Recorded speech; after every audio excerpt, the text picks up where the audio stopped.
Jujur ya, gue tuh sempet bingung sama akun TikTok sendiri. Di pengaturan gue nggak pernah tuh klik minat sama konten vulgar. Pencarian gue ya isinya cuman tutorial editing, kritik sosial, berita-berita terbaru gitu kan ya. Tapi entah kenapa tiap kali gue scrolling selalu ada aja konten kurang pantas yang lewat. Pakaian minim, gerakan yang ya kalian tahu sendirilah ya. Ampe itu tuh konten live tengah malam yang nggak masuk akal. Gue sempat mikir apa gue yang salah pencet, apa HP gue yang error. Tapi setelah gue telusuri ternyata bukan gue, dan mungkin juga bukan kalian yang salah. Kita semua sedang terjebak di dalam sebuah sistem yang memang didesain untuk menjadi kotor. Hari ini gue akan bahas kenapa konten kurang pantas ini terus menang di algoritma kita. Dan gue udah gak bisa lagi berpikir positif ya. Dan itulah kenapa terbersit di otak gue, jangan-jangan nih TikTok sebenarnya adalah sutradara yang sengaja membiarkan ini semua terjadi demi pundi-pundi rupiah. Kebanyakan orang tuh cuma nyalain kreatornya ya. Kok dia mau sih jual diri? Atau penontonnya, kok orang-orang pada mesum sih? Tapi jarang ada yang berani nunjuk hidung platform sebagai sutradara di balik layar.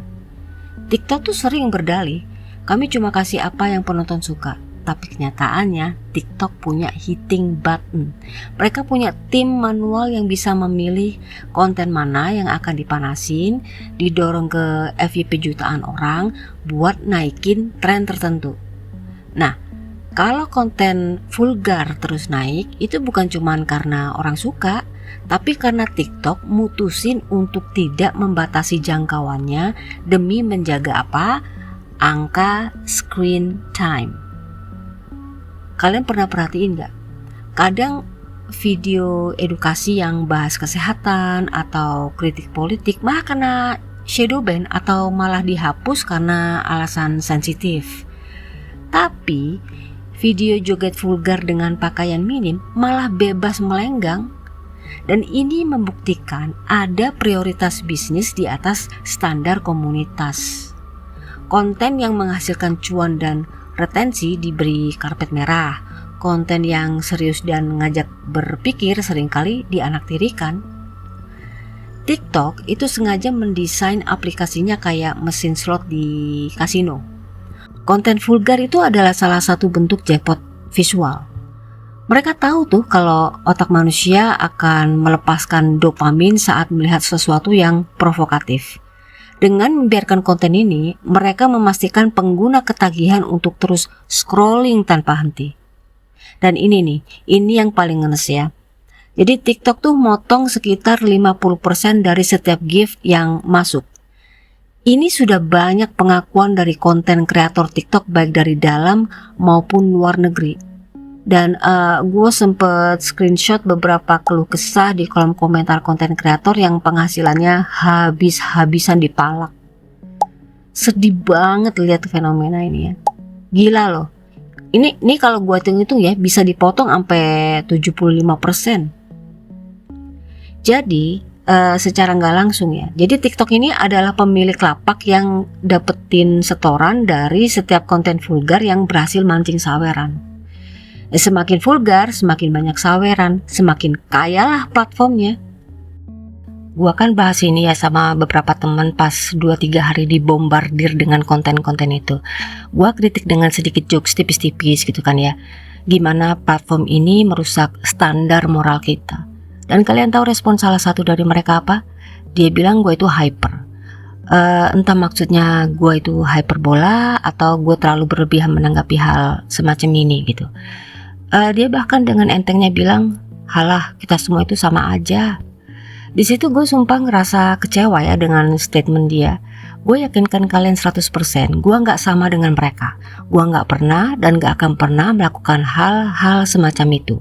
Bahkan terlintas di pikiran pun gak pernah. Tapi saat gue coba bertahan sama prinsip gue, dia malah bilang apa? Ya emang orang Jakarta itu bawel. Tapi dari kalimat itu nunjukin sesuatu yang besar banget buat gue. Ada yang namanya normalisasi massal. Orang-orang tuh sudah mulai menganggap konten vulgar sebagai hal biasa. Sampai-sampai kalau ada yang protes malah dianggap aneh atau hiperbola, dan ada stereotip sebagai tameng. Jadi ngaitin kritik moral dengan asal daerah ya, kayak yang dia bilang tadi, orang Jakarta bawel. Itu cuman cara mereka buat ngehindar dari inti masalah. Mereka ini lebih memilih kasih label ke orangnya daripada bahas kebusukan sistemnya. Mungkin karena mentalitas semua sama aja inilah yang bikin kita jadi target empuk laboratorium kecanduan nomor 1 di dunia. Inilah kenapa TikTok itu selalu menang di Indonesia. Saat negara lain mulai galak sama TikTok, kita di Indonesia malah asyik nikmatin jackpot visual ini. Coba deh kalian lihat berita dari CNBC Indonesia ini. Di awal 2025, warga Indonesia resmi dinobatkan sebagai pengguna TikTok terbanyak di dunia.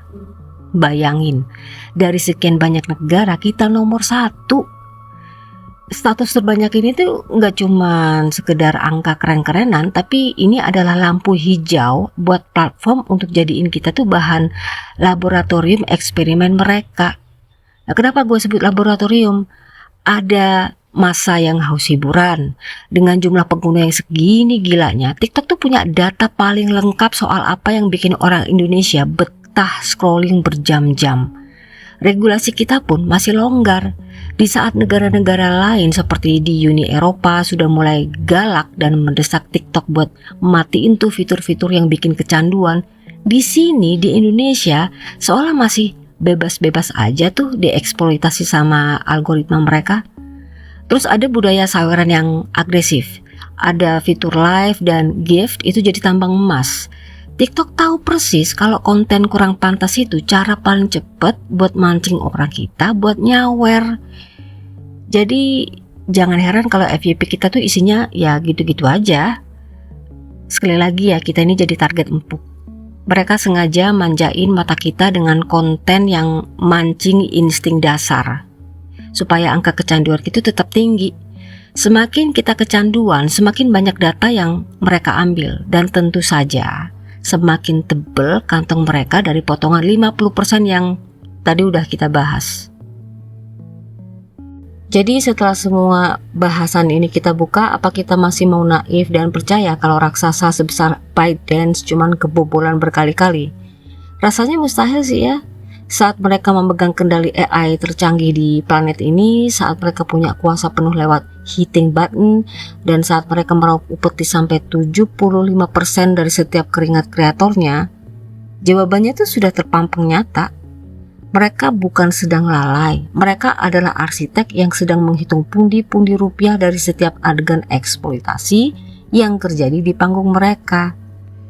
Ya mungkin temen gue bener kalau orang Jakarta itu vokal, tapi gue lebih memilih dicap cerewet lah ya daripada harus bungkam melihat bangsa kita cuma dijadiin objek percobaan kecanduan nomor 1 di dunia. Kita punya prinsip, gue punya batas, dan gue yakin kalian yang bertahan menonton sampai detik ini juga punya integritas yang sama. So, mari berhenti jadi bidak di papan permainan mereka. Berhenti mensuplai bahan bakar bagi sistem yang sengaja mengikis moral kita demi angka statistik. Karena pada akhirnya yang makmur tuh bukan si pembuat konten, bukan pula si penonton, tapi si pemilik lapak yang tertawa di balik layar. Kalau kalian setuju video ini harus sampai ke lebih banyak orang biar gak makin banyak yang terjebak, jangan lupa like dan share. Gua Dian R pamit, sampai ketemu di kritik selanjutnya. Dah.